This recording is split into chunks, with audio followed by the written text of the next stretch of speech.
Hi everyone, welcome back to my channel. So today we are going to be doing the sewing part of this particular tutorial that I posted some days ago. So if this is something you really want to see how we go about doing this, please watch this video to the end. And if it's your first time coming across my channel, please do well to subscribe. And to my returning subscribers, thanks for always watching my video. So guys, we'll go ahead and fold our fabric into two. So we are going to be cutting this. We are going to be placing our pattern and we are going to be cutting out all the pieces together. So as you can see, I'm going to be putting this part on the folded part of this material. So I'm going to be pinning down on the folded part like so. As you can see, I'll go ahead and pin it back. That is, the center front won't be having any opening. It won't be cut separately, it will be cut together. And remember, I've closed the dart for this particular cloth, so the front will be having any opening for that intake because we have done that. So now we are going ahead and add all of our allowance. Just watch very well. This side I'll be adding the seam allowance. When I was cutting this pattern paper, I didn't add the seam allowance, and at the other part I'll be adding half inch for the joining allowance. So just watch and see how I'm cutting. So I went ahead to add a seam allowance of 1 inch, while at that cup part, at the upper part, I just added half inch, and at the cup part, I also go ahead to add half inch. So just look at what I'm doing, how I'm cutting this all through.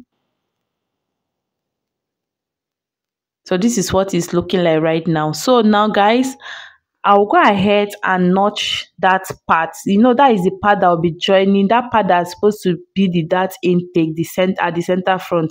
So I'll be notching that part, notching this part. So when I'll be forming my bony casing, or when I'll be attaching my cups to it, I will know the particular place I'll be attaching it to.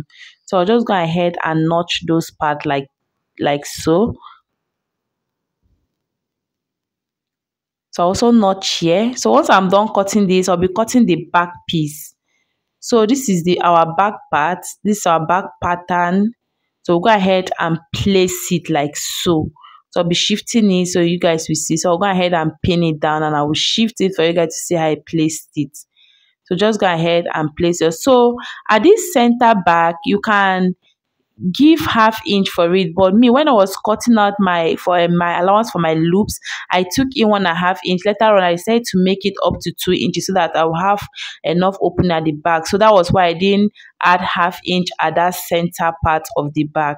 So I'll just go ahead and open it up. Go ahead and open up your fabric.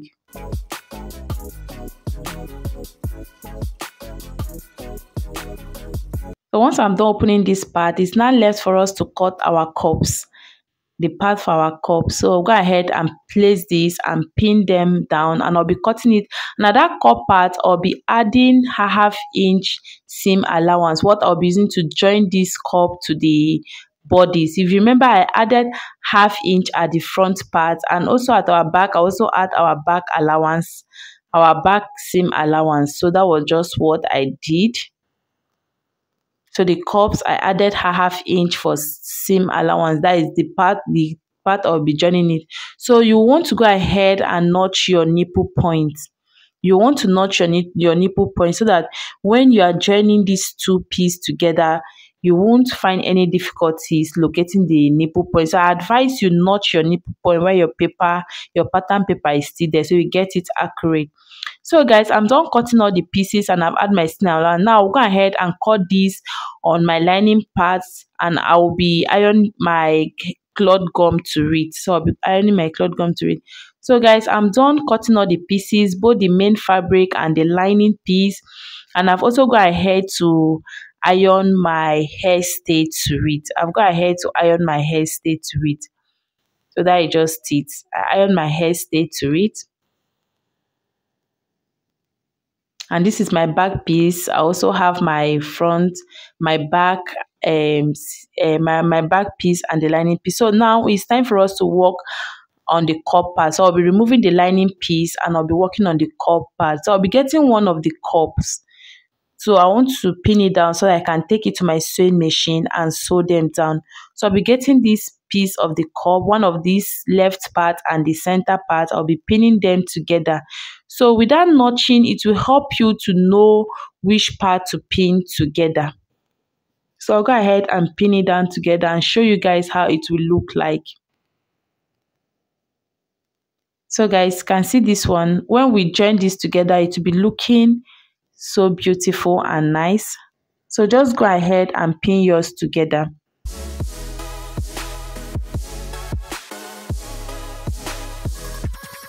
So I'm done pinning these two parts. So I'll go ahead and stitch it down with 1/2 inch. So guys, I'm done stitching this down, as you can see. So I'll now go ahead and notch my cup area. So please make sure you notch it, but be very careful that you do not cut through the rope. That is the part that you stitch down. So just notch it very close to that part. So while ironing it, it will come out so beautiful. So just go ahead and notch yours like mine. So that is just what you go ahead and do, as you can see. And I'll go ahead and iron this piece. But before ironing it, I'll bring in my front bodies. As you can see, that was what I said, it won't be having any joining at that cup part. That was why I notch it. So I'll go ahead and mark the areas I'll be forming my boning casing, that I'll be using my bias to form my boning casing. So I'll go ahead and mark those areas, as you can see. So I'll just use my tape and determine where I want that part to start. So I'll just go ahead and mark it like so. So I'll be doing the same thing at the other part as well. So I want to mark all my boning channels out. That's just what I'm doing. I'm just marking the places that I'll be using my bias to form my boning channel.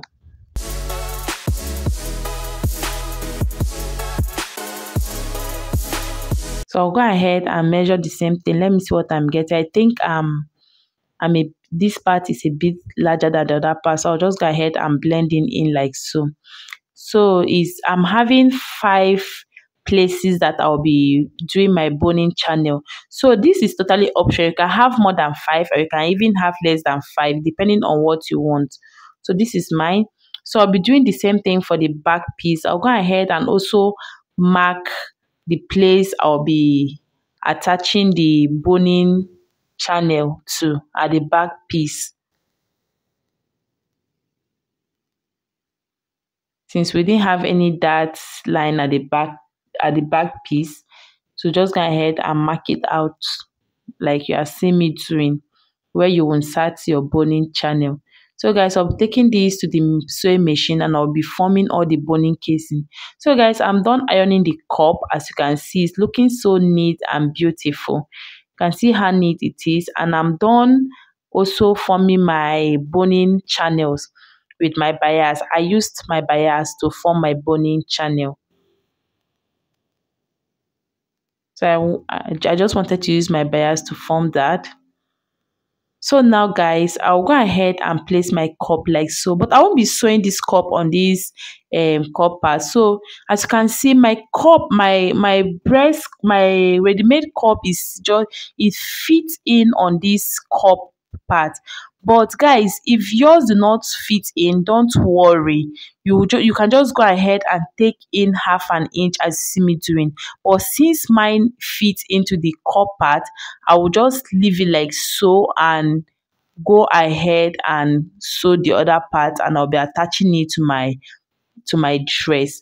So guys, it's now time for us to join our back and our front together for the main fabric. So I'll go ahead and join it. So guys, I'm done joining my back and my front part together, and I went ahead to cut out the excess.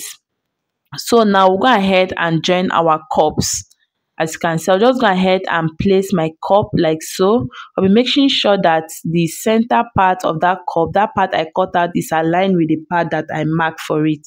So I'll go ahead and pin it out. I'll go ahead and pin it. I hope you guys understand what I'm saying. So just go ahead and pin this down.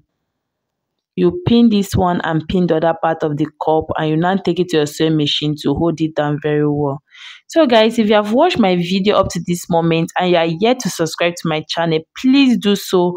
Subscribe to my channel, give this video a thumbs up, leave a comment at the comment section, and just like this video so that somebody else will get this video, and also share it with your friends. So guys, I'm done joining this part. As you can see, it came out beautiful. And if you notice at that part, I have a little excess at the side. So don't worry, just go ahead and trim it out. It's not a big deal. If you're having a little excess, just go ahead and trim it down. So it happens to the both side.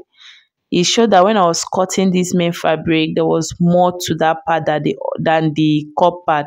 So that is it. As you can see, it's just looking beautiful. Now it's time for us to attach our cups to it.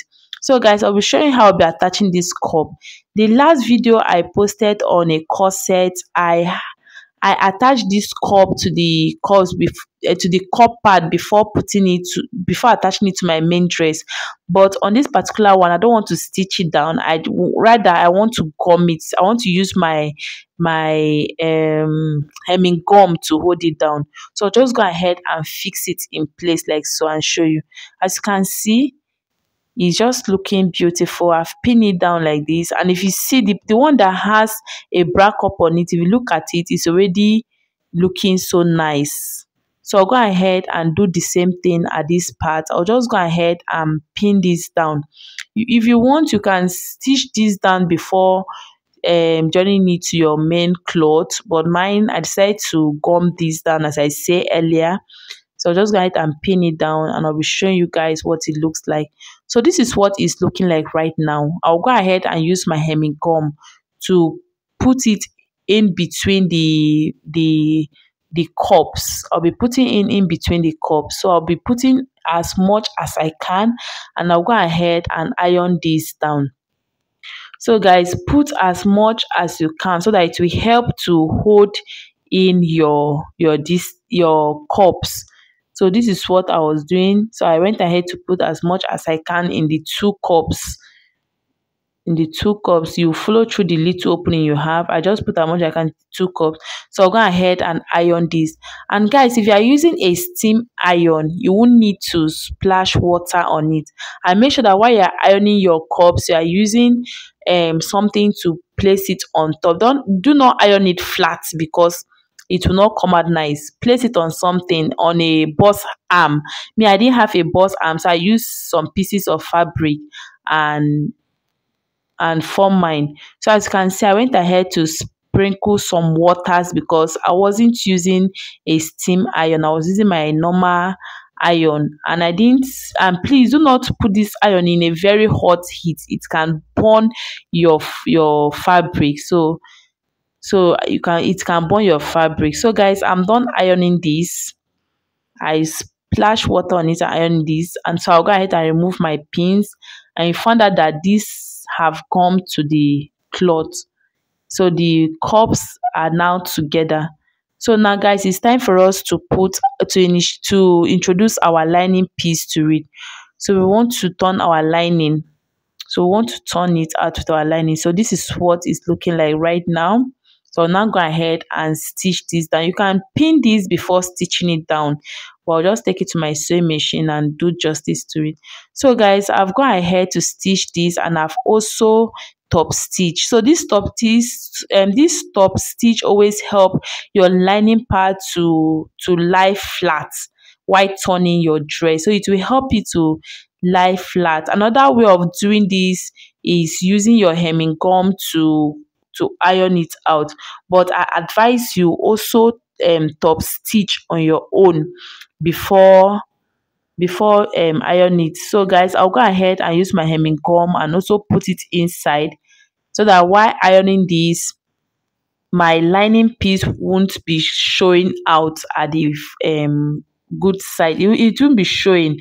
So also go ahead, I'll also sprinkle small water on it and go ahead and iron this out. Just follow. If you don't understand what I'm saying, I hope I'm doing this in such a way that you can understand everything I'm doing. I'm even showing you how to put your hemming gum and even how to go about the ironing.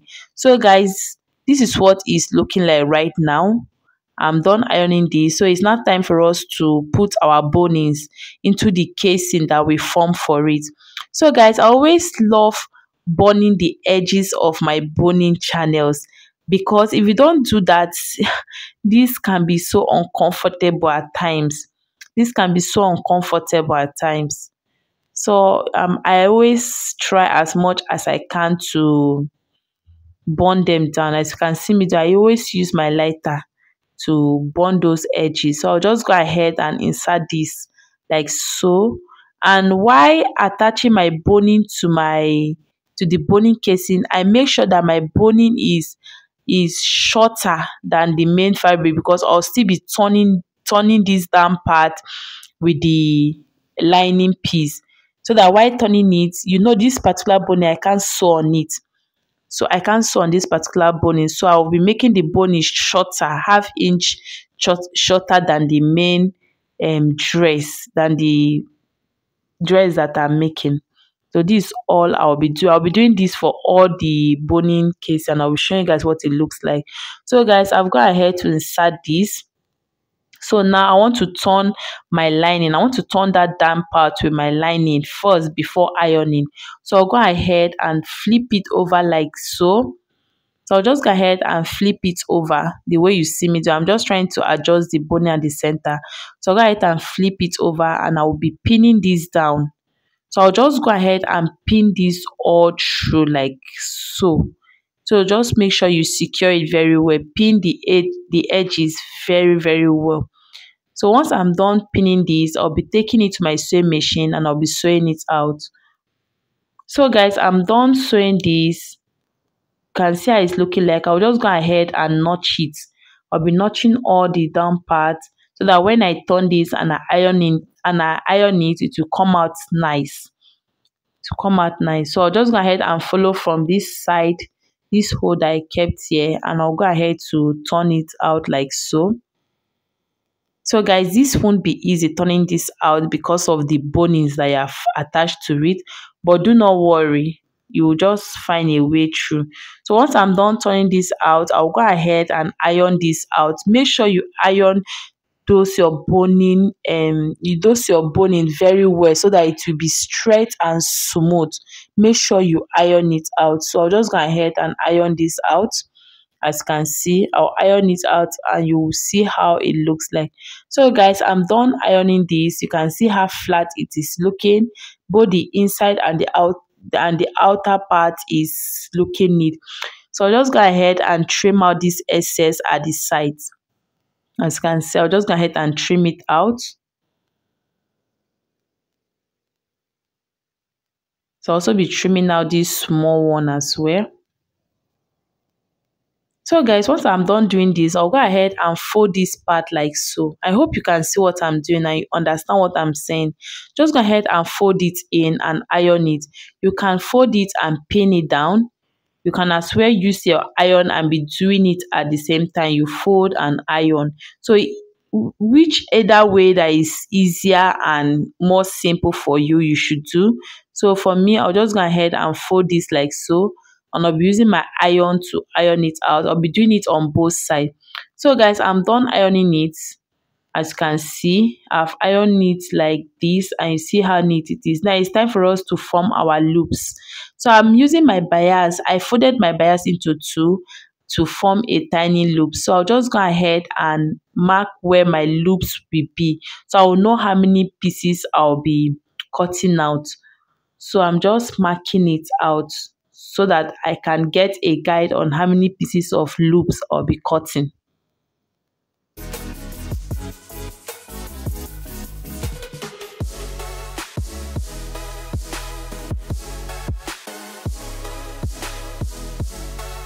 So guys, I'll go ahead and do the same thing at the other part of the dress as well.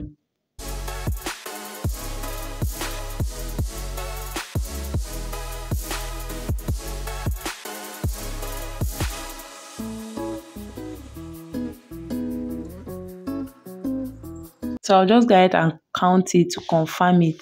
So now for our loops, I'll be showing how you go ahead and cut it. So I'll just go ahead and measure 2 inches. So I'm cutting these 2 inches so that when I fold it into two, I'll be left with it's nearly up to 1 inch. So I'll just cut 2 inches, and I'll be using the first one to cut as many loops as I need, as I desire, so that I'll work with it. So these are my loops. So I'll now go ahead and show you how to fold this and put, just fold it into two, insert it in between the lining and the main piece of fabric. You can use your pin and hold it down before taking to your sewing machine, or if you can stay at your sewing machine and do it, fine. For me, I'll be taking it to my sewing machine and I'll be forming all the loops together, so that as I put, I sew down. So guys, as you can see, I stitch on it and I double stitch on it. I double stitch on this so that it will be looking so neat and strong. So guys, for the sleeve part right now, so this is what our puff sleeve will be looking like. I just cut a very long fabric. So the width of this is around 12 inches. While that is the length, the longness is 45. So I just cut it. So we'll be forming a hole at that part. We'll be folding both the up and the down so that we can form the casing where we'll be passing our elastic to. Where we'll be passing our elastic. So guys, I'm done with this dress. As you can see, the inside part is looking so neat and the outer part as well. So this is our rope that we'll be using to tie our loops, and these are the puff sleeve that we did earlier. So we'll just go ahead, look for the side joining of this particular dress and pin your puff sleeve to it. Make sure that the two joinings are together, the one at the puff and the one at the dress. That is the part that you join the front and the back. For those that may not understand what I mean by the joining of the side, that is that seam allowance that you took in for the back and the front. Just go ahead and look for it. So guys, this is what it's looking like right now after stitching it down. And guys, trust me, you can style this dress as sleeveless, and you can also style it as you can style it with the sleeve. So guys, if you found this helpful, please do well to give this video a thumbs up and leave comment at the comment section. Thank you.